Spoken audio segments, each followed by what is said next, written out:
Connecting the communications cable.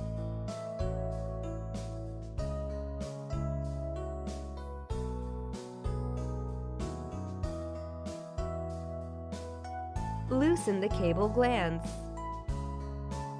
Route the communication cables through the cable glands.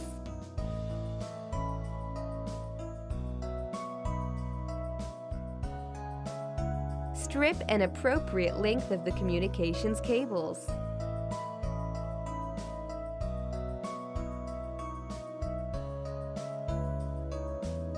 Connect the cables to the terminal base.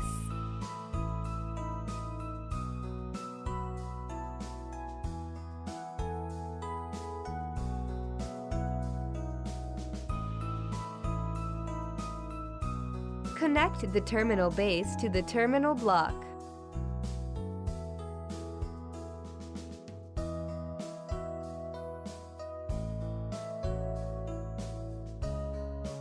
Bundle the cables.